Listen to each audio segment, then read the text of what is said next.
Assalamualaikum warahmatullahi wabarakatuh. A'udzu billahi minasyaitonir rajim. Bismillahirrahmanirrahim. Alhamdulillahi wa kafa. Wassalatu wassalamu ala sayyidina Muhammadinil Mustafa wal ali ma' sahbi wa tubba'i wila amma ba'da. Faqad qala Allah tabaraka wa ta'ala azza wa jalla fi kitabihil karim wa huwa asdaqul qailin. A'udzu billahi minasyaitonir rajim. Bismillahirrahmanirrahim. Fattaqullaha la'allakum tuflihun. Wa qala nabiyyuna sayyiduna Muhammadun sallallahu alaihi wa alihi wasallam, talabul ilmi afdalu indallah minas salati was siyam wal haji wal jihad fi sabilillah. Sadaqallahu maulana al-azimul karim wa sadaqa rasuluhun nabiyul habibul karim wa nahnu ala dzalika minasyahidina wasyakirin walhamdulillahi rabbil alamin.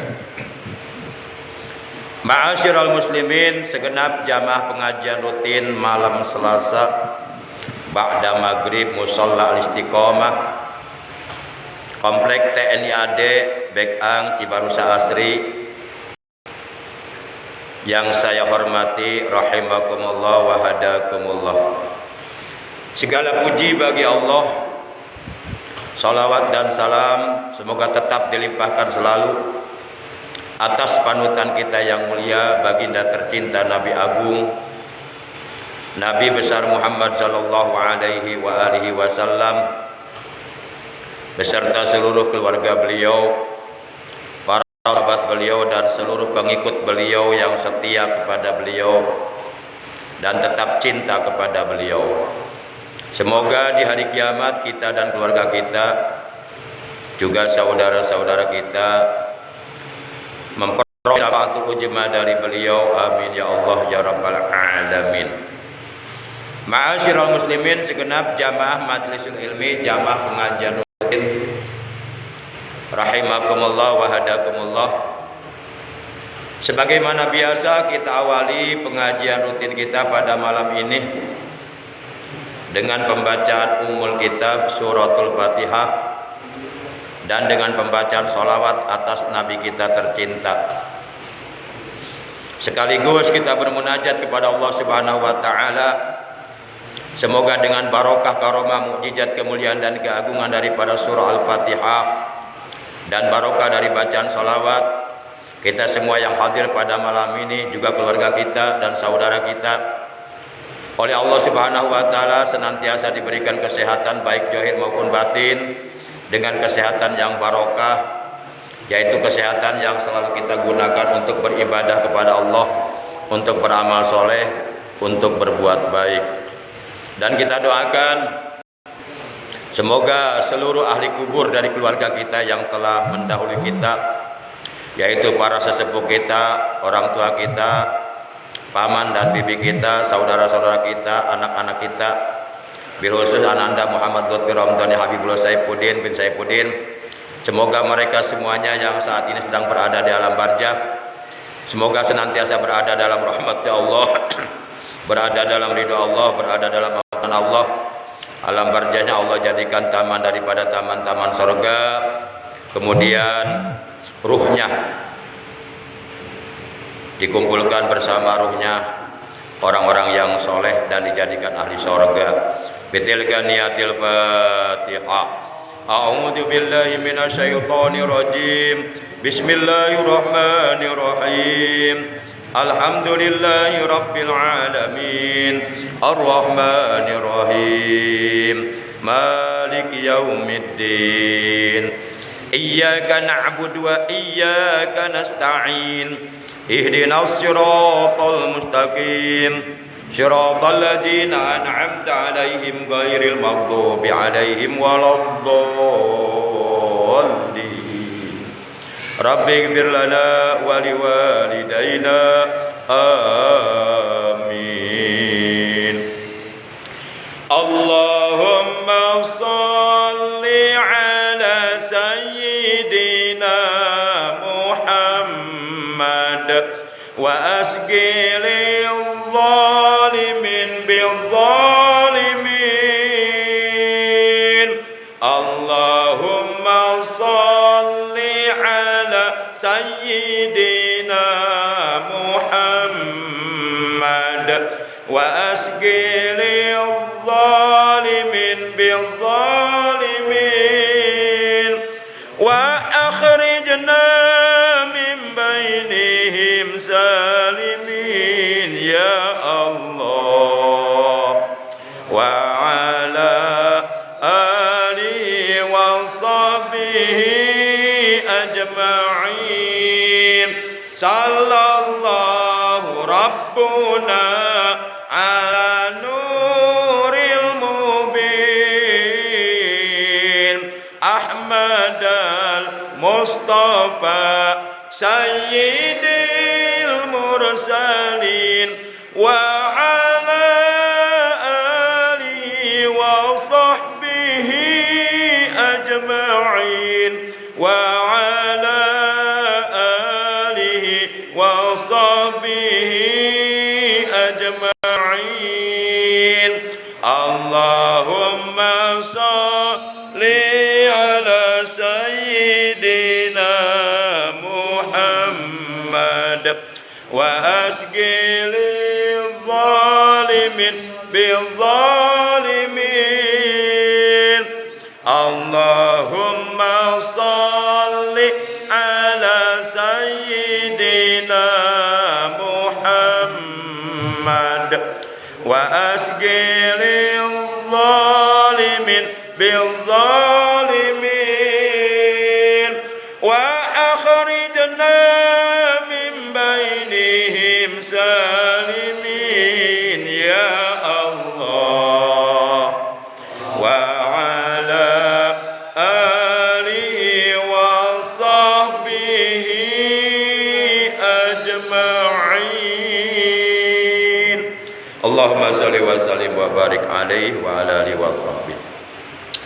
Asyiral muslimin, segenap jamaah majlisul ilmi, jamaah musholal istiqomah rahimakumullah wa hadakumullah.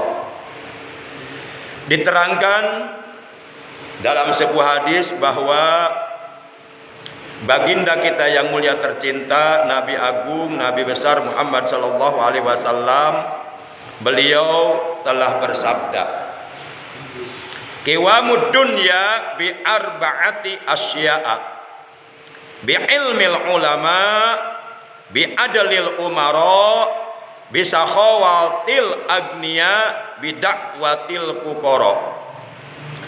Walaula ilmul ulama lahalakal jahilun, walaula sakhawatul agniya lahalakal fuqara, walaula du'aul fuqara'i lahalakal agniya, walaula adalul umara'i la'akala ba'dun nasi ba'da kama ya'kul dhi'bul ghanam." Ini materi yang akan kita bahas pada malam ini. Sebelum kita membicarakan atau membahas materi tersebut,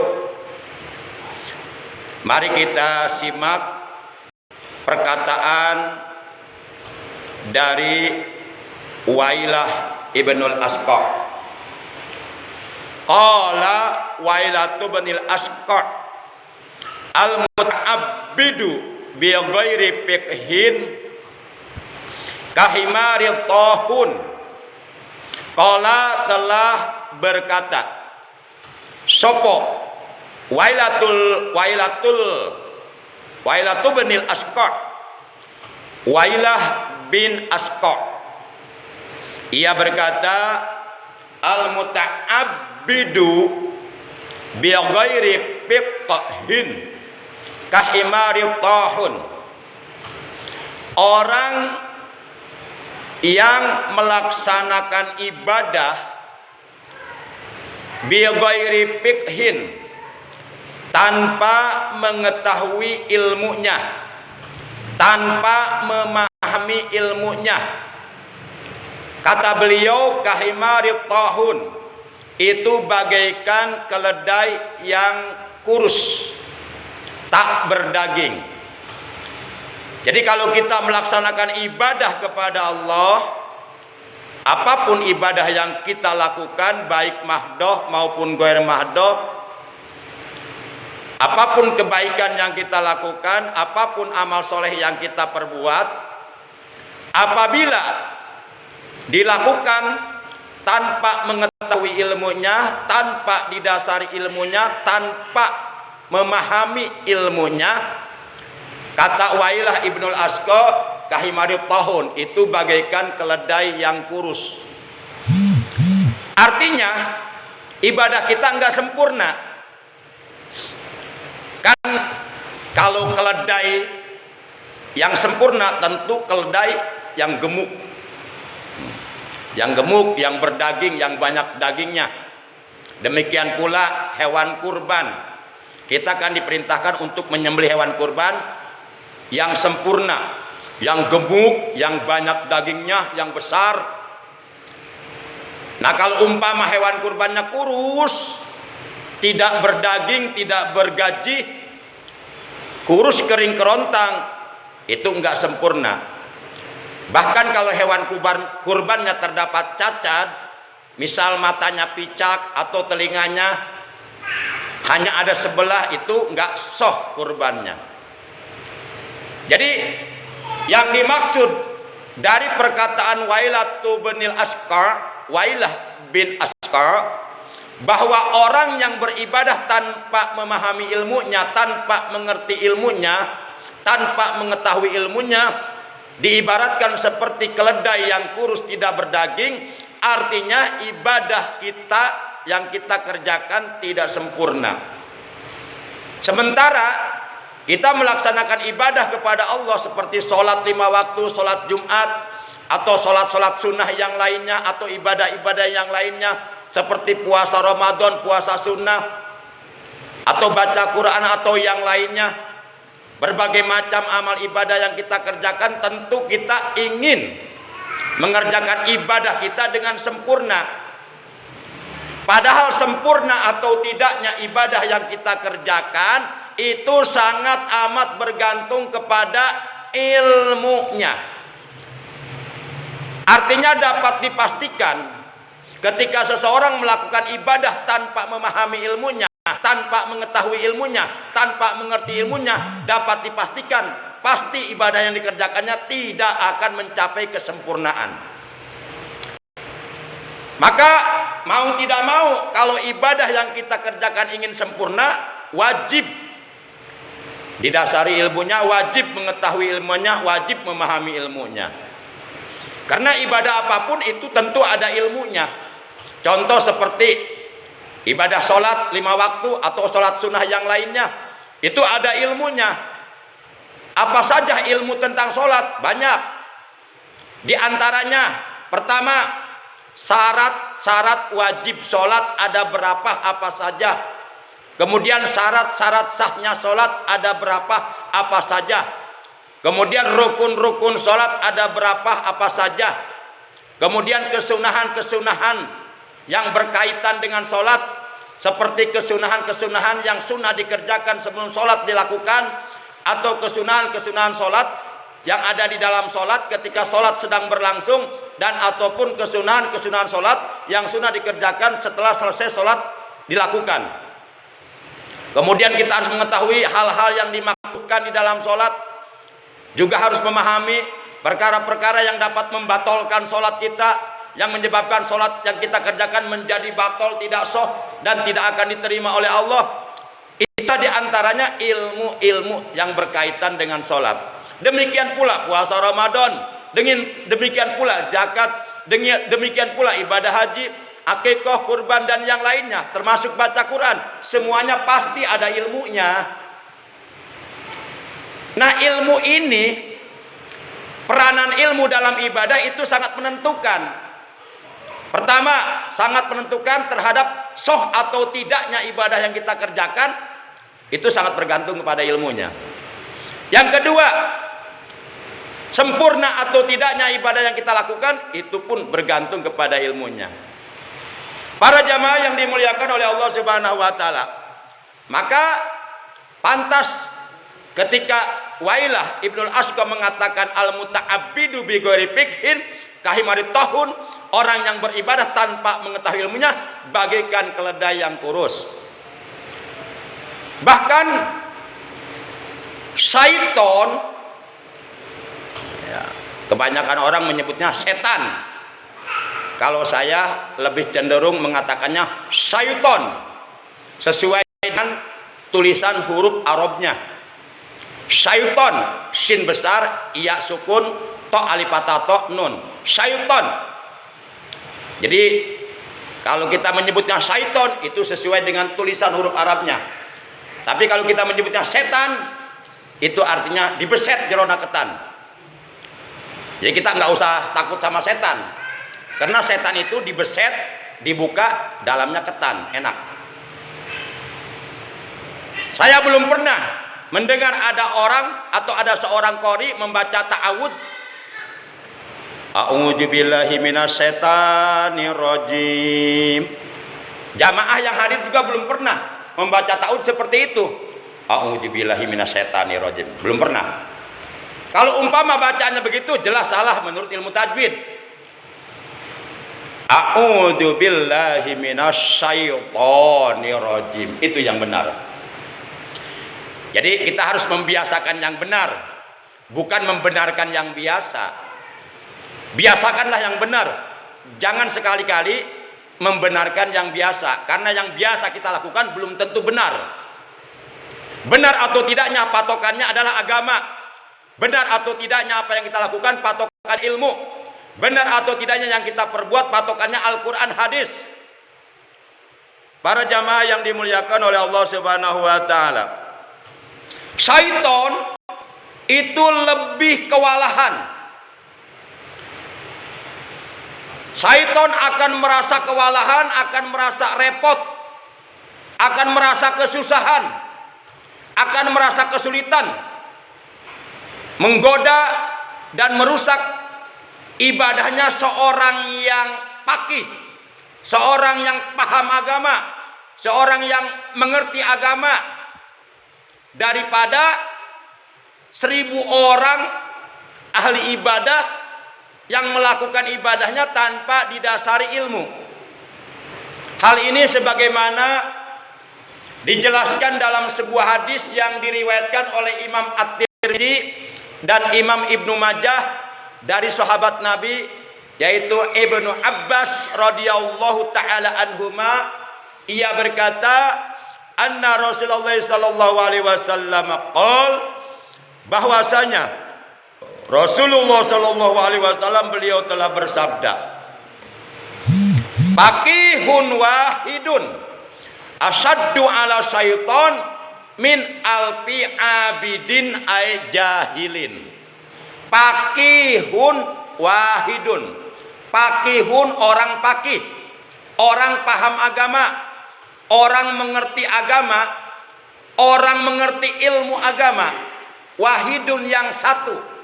Faqihun wahidun, seorang yang faqih, seorang yang paham agama, seorang yang mengerti agama. Asyaddu itu lebih berat ala syaiton, bagi syaiton untuk merusak ibadahnya, min alfi abidin ay jahilin, daripada merusak ibadahnya 1000 orang yang ahli ibadah tapi mereka melakukan ibadah atas dasar ketidaktahuan tentang ilmunya, atas dasar kebodohan.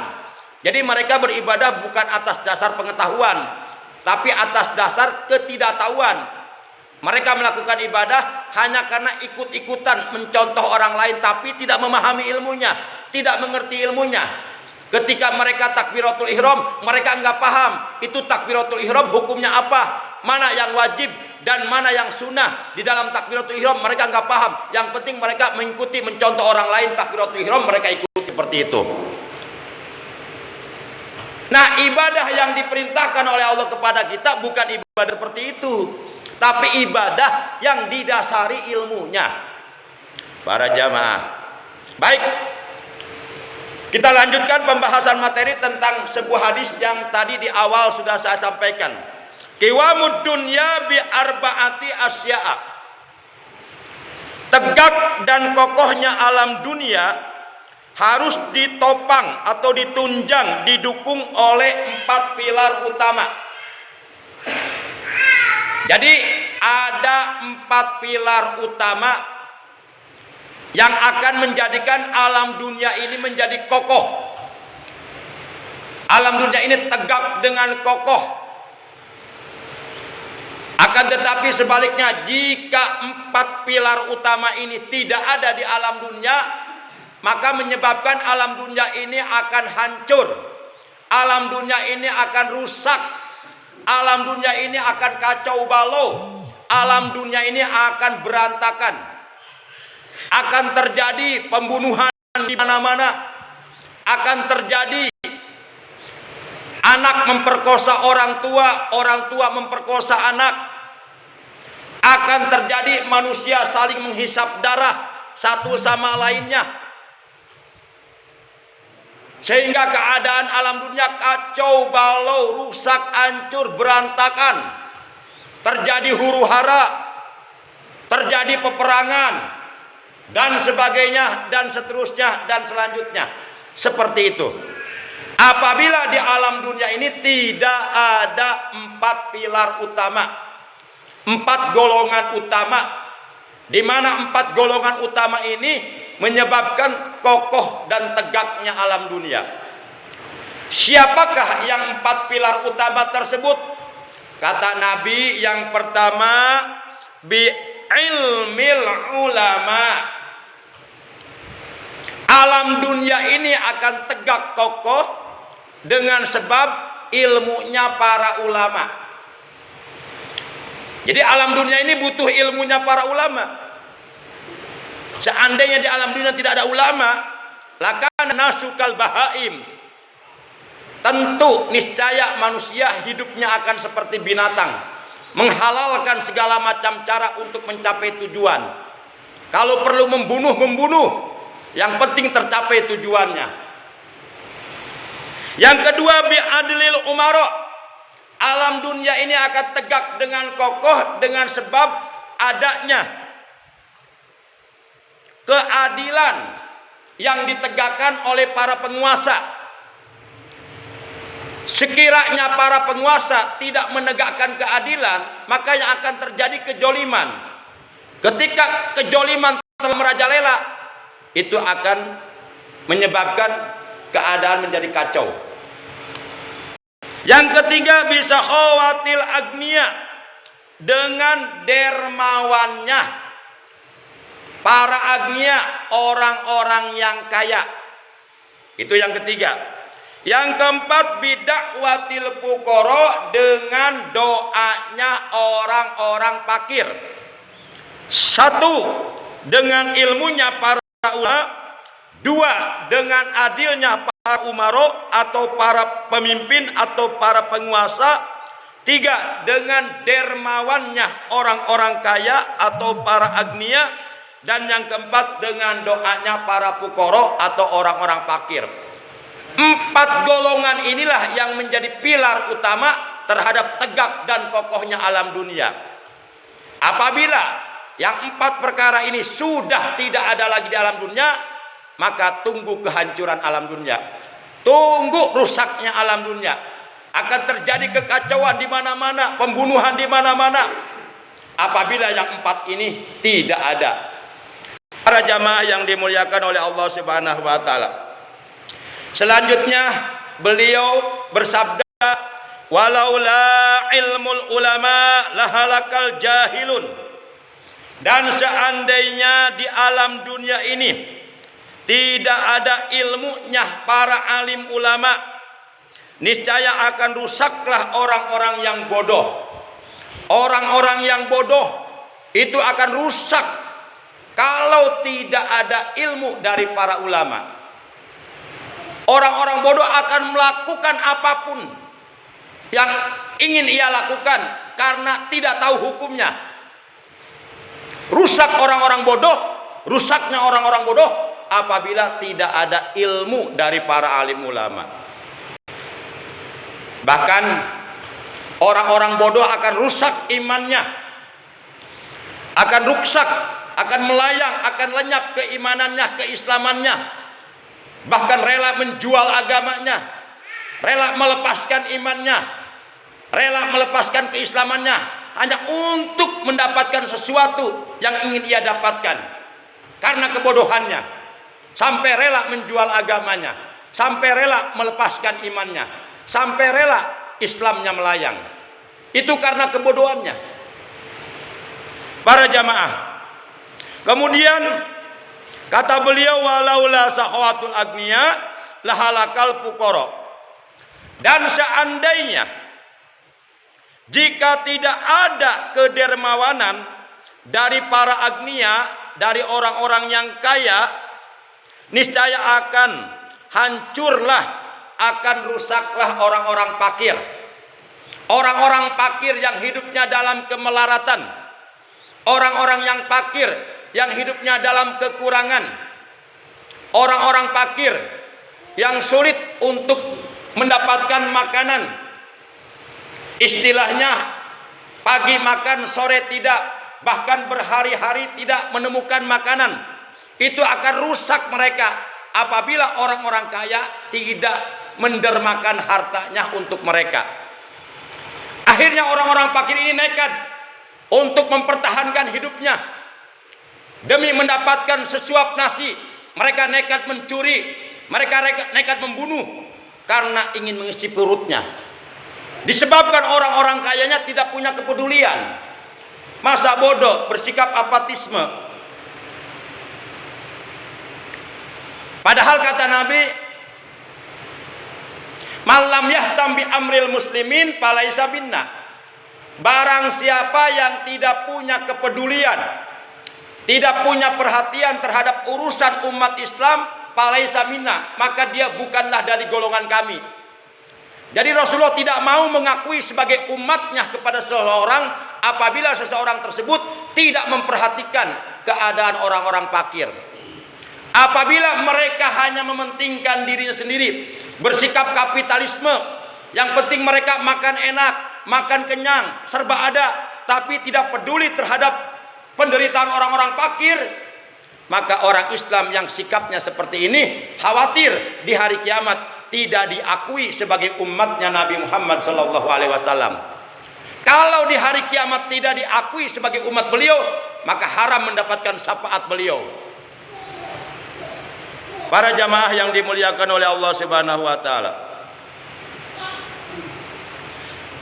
Kemudian selanjutnya kata beliau, walaula du'aul fuqara lahalakal agniya. Dan jikalau seandainya tidak ada doanya orang-orang fakir, niscaya akan hancurlah, akan binasalah, akan rusaklah orang-orang kaya. Kalau orang-orang kayanya bersikap bakhil, kikir, pelit, medit, tidak mau bersodakoh kepada orang fakir, tidak mau mengeluarkan infak, tidak mau membelanjakan hartanya di jalan Allah, maka orang-orang kaya itu akan rusak, akan binasa. Para jamaah yang dimuliakan oleh Allah Subhanahu wa taala, siapa yang akan membinasakan mereka? Boleh jadi secara langsung Allah membinasakan mereka. Dengan cara apa Allah membinasakan mereka? Bagi Allah gampang. Bisa saja oleh Allah dikasih penyakit yang berat. Penyakitnya stroke, satu truk berat, satu truk stroke. Akhirnya bulanan sampai tahunan stroke-nya enggak sembuh-sembuh, terus berobat, uangnya sampai habis digunakan untuk berobat. Boleh jadi penyebab penyakitnya karena kebahilannya, karena dia tidak mau membelanjakan harta di jalan Allah, dan dia tidak sadar. Padahal Allah ngasih penyakit supaya dia sadar, supaya dia introspeksi selama ini dosa apa yang ia lakukan. Boleh jadi karena dia punya dosa bakhil. Para jamaah, coba seandainya hartanya digunakan, disodakohkan, diinfakkan. Kata Nabi, as-sadaqatu tadfa'ul bala. Sodakoh itu bisa menolak bala. Tentu dia dapat pahala dengan sodakohnya. Kemudian selanjutnya, walaula adlul umara la akala ba'dun nasi ba'dha kama yaqul dzibul gon. Dan seandainya tidak ada keadilan dari para umara, dari para penguasa, dari pemerintah, dari para pemimpin, niscaya satu sama lain manusia akan saling memakan dan menghisap darah sebagaimana serigala menerkam kambing.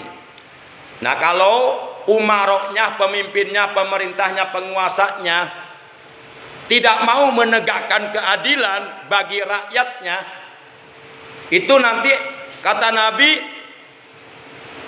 la akala ba'dun nasi ba'dha. Manusia antara sebahagian dengan sebahagian yang lainnya akan saling menghisap darah, akan saling membunuh, akan terjadi pertumpahan darah karena tidak adanya keadilan ditegakkan oleh pemerintah, oleh umara, oleh pemimpin, oleh penguasa.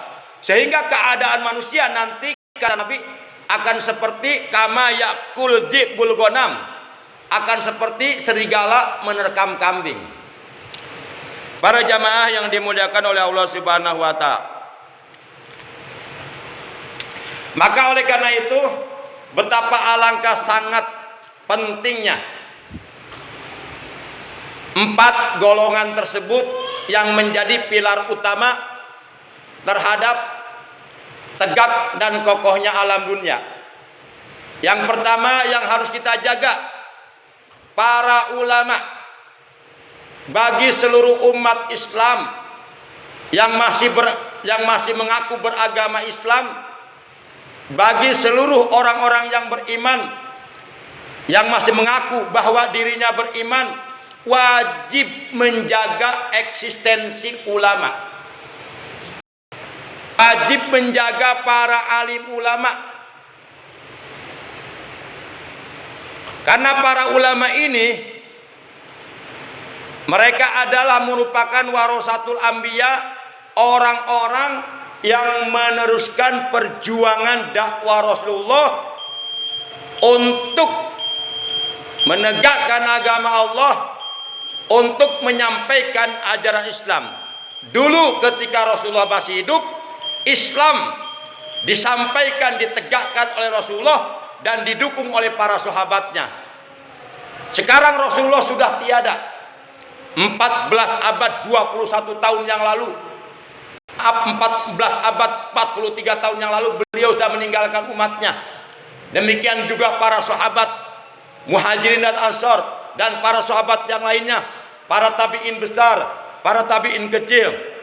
Sekarang yang tersisa hanyalah ulama di kholaf, ulama yang hidup di akhir zaman sekarang ini. Maka oleh karena eksistensi keberadaan ulama di tengah-tengah umat itu sangat penting untuk menjadi penunjang terhadap tegak dan kokohnya alam dunia, maka kita umat Islam wajib menjaga ulama. Ulama ini termasuk manusia langka. Barang kalau langka itu harganya mahal. Contoh rambutan, kalau lagi musimnya harganya murah. Tapi kalau kita beli rambutan belum musim rambutan, itu susah nyarinya, dan ketika dapat itu pun harganya mahal. Jadi oleh karena ulama ini manusia langka, dan memang calon-calon pengganti ulama itu sulit, nggak gampang, karena yang punya hak veto secara otoriter untuk menjadikan seseorang itu ulama bukan manusia, Allah. Jadi ulama pilihan Allah, orang yang atas kehendak Allah dipilih, diangkat oleh Allah menjadi ulama sebagai warasatul anbiya. Ya kalau sekedar ngaku-ngaku ulama gampang tinggal pakai jubah, pakai sorban yang panjang, pakai udeng yang gede, segede ban Vespa, kemana-mana bawa tasbih yang gede-gede, udah menyem, udah orang bilang wah ini ulama besar nih. Begitu disuruh baca kitab kuning nggak bisa. Gampang kalau ngaku mah. Para jamaah yang dimuliakan oleh Allah Subhanahu wa taala, demikian 4 pilar utama yang menjadi sababiyah tegak dan kokohnya alam dunia. Maka bagi para ulama dibutuhkan ilmunya oleh umat. Bagi para umaro atau pemimpin dibutuhkan keadilannya oleh rakyatnya. Bagi para agnia atau orang-orang kaya dibutuhkan kedermawanannya oleh orang-orang fakir, dan bagi orang-orang fakir pun dibutuhkan oleh umat doanya. Kalau ulamanya mengajarkan ilmu kepada umat, umaroknya menegakkan keadilan bagi rakyatnya, para agnia orang-orang kayanya membelanjakan hartanya untuk menolong para fakir miskin, dan para fakir miskinnya pun mendoakan mereka, maka insya Allah akan tercipta keadaan alam dunia menjadi tegak, kokoh, sejahtera, karena didukung oleh 4 pilar utama tersebut. Jadi alhasil 4 pilar utama itu sangat penting, harus kita jaga. Jaga para ulama, jaga para pemimpin yang adil, jaga orang-orang kaya yang dermawan, dan jaga orang-orang fakir, karena kita butuh doanya orang-orang fakir. Demikian kurang lebihnya, mohon maaf. Terima kasih atas kehadirannya dan perhatiannya. Semoga apa yang kita bicarakan, yang kita bahas dalam ta'lim yang mulia ini oleh Allah Subhanahu wa taala dijadikan ilmu yang bermanfaat, dan kita mendapatkan hidayah taufik dari Allah, diberikan keistiqomahan dalam menjalankan ibadah kepada Allah Subhanahu wa taala sampai akhir hayat. Mudah-mudahan kita semuanya yang istiqomah hadir duduk di pengajian, manakala dicabut nyawa oleh malaikat Jibril, semoga meninggal dunia dalam keadaan husnul khatimah dengan barokah kita istiqomah duduk di pengajian. Demikian akhirnya mari kita tutup ta'lim kita malam ini dengan ucapan hamdalah, alhamdulillahi rabbil alamin, subhanakallahumma wa bihamdika asyhadu an la ilaha illa anta wahdaka la syarika laka astaghfiruka wa atubu ilaik. Astaghfirullah rabbal baraya, astaghfirullah minal khataya, astaghfirullah rabbal baraya, astaghfirullah minal khataya. Rabbana zidna ilman nafi'a li ta'atika wa li ibadatika wa li syukrika wa li nusrati dinika dinil Islam. Allahumma inna qad ta'allamna fi hadzal majlis wa ta'lamu ma nuridu wa as-sawabaha ila ruhi ahlil kubur. Allahumma ighfir lahu warhamhu wa'afi wa'fu anhu wa nawwir wa wasi qabrahu wa ja'al lahu maqbarahu rawdatan min riyadil jinan wa la tajal qabrahu hukratan min hufarin niran. Rabbana atina fid dunya hasanah wa fil akhirati hasanah wa qina adzabannar. Wa sallallahu ala sayyidina Muhammadin wa ala alihi wa sahbihi wa baraka wa sallama tasliman katsira bi rahmatika ya arhamar rahimin. Subhana rabbika rabbil izzati amma yasifun wa salamun alal mursalin walhamdulillahi rabbil alamin. Terima kasih, mohon maaf. Wassalamualaikum warahmatullahi wabarakatuh. Teh ajan leh.